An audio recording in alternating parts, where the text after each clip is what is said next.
To further discuss the signal incident, I spoke earlier with Republican Congressman Bacon of Nebraska. He spent nearly 3 decades in the U.S. Air Force, retiring as a brigadier general. Congressman, welcome back to the News Hour. Thanks so much for joining us. Thank you very much. So have you seen many in the White House and many people who were on this Signal group chat have denied that it included classified information? We've seen The Atlantic has now published the text of those chats. You specialized in intelligence in the Air Force. Do you see classified info in these chats? I think it's clearly classified, so they're digging themselves a bigger hole.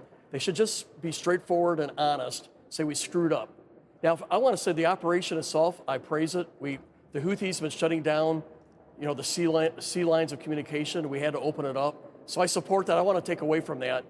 But there's no doubt when you start saying 2 hours before an operation, we're going to launch these aircraft at this time, or we're going to have bombs go off at this time, and you're talking about Yemen, that is classified. And so I would implore the Secretary of Defense and others, just own it and say, it was my fault, I screwed up, and take responsibility. I think they keep digging a deeper hole, and then when you do that, you lose credibility. And I don't think that's good for America either.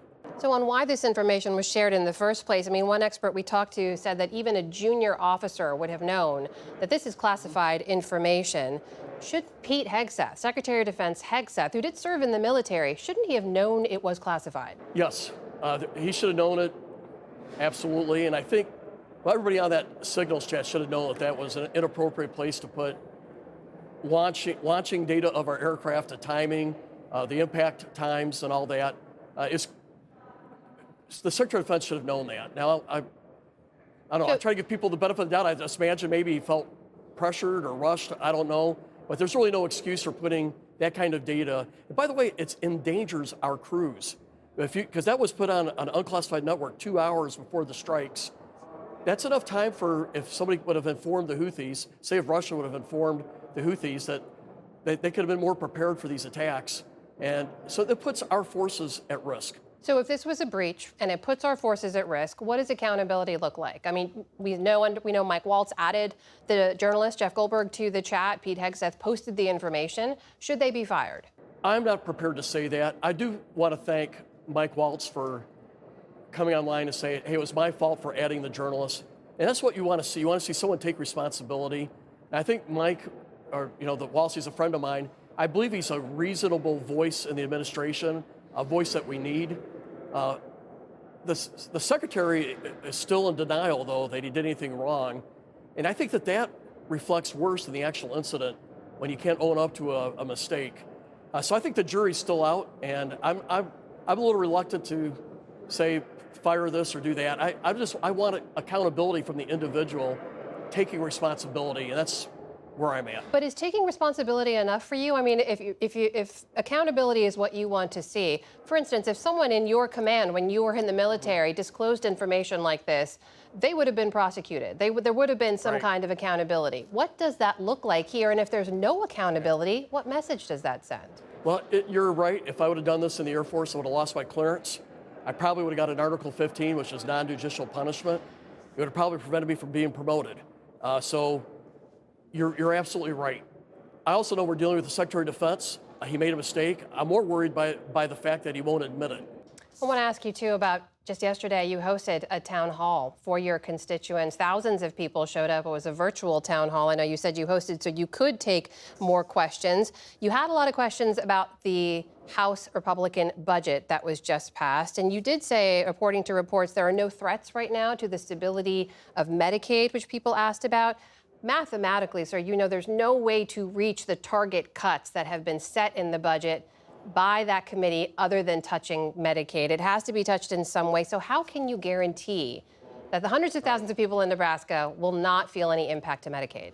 You're right. If the final numbers are $880 billion out of E&C, I think you're right. It would affect Medicaid. But I was assured by the chairman of both committees that are involved with this, as well as the leadership, like our whip, Tom Emmer, that the final numbers will look a lot more like the Senate numbers. The Senate hasn't agreed to these numbers, and they won't.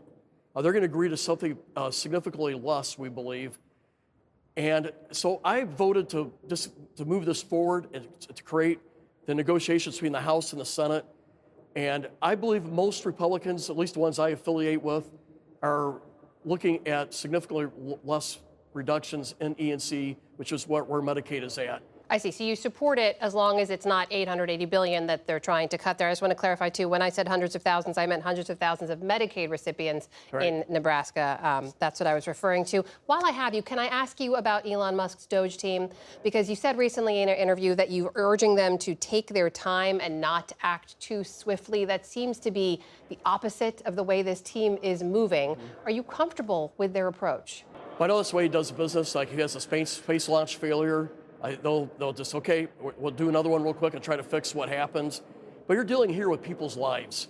And when you're firing people and then you bring them back in, I think that's traumatic for many of these people. This is their careers. This is their lives. So I would urge more caution and more analysis before you fire somebody to ensure. I think most people think our federal government's too big. It should be downsized.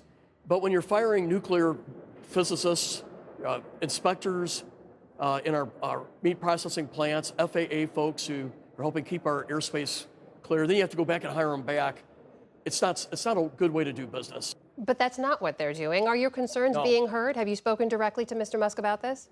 I haven't spoken to him directly, but I've talked to the White House directly, and we've been able to get some of these things replaced. So, for example, I learned that some of the folks that keep birds flying around our airports, they were fired.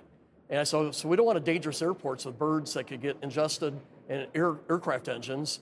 So I was able to contact the White House, and we got them reinstated. But we shouldn't have to do that anyway. They should have known this beforehand without having someone like me call and say, hey, we got a problem. So I am concerned. It's not right to have to fire people, then you have to find them to bring them back in. Let's do the analysis up front and do it right. That is Republican Congressman Don Bacon of Nebraska joining us tonight. Congressman, thank you for your time. Please come back again soon. Thank you.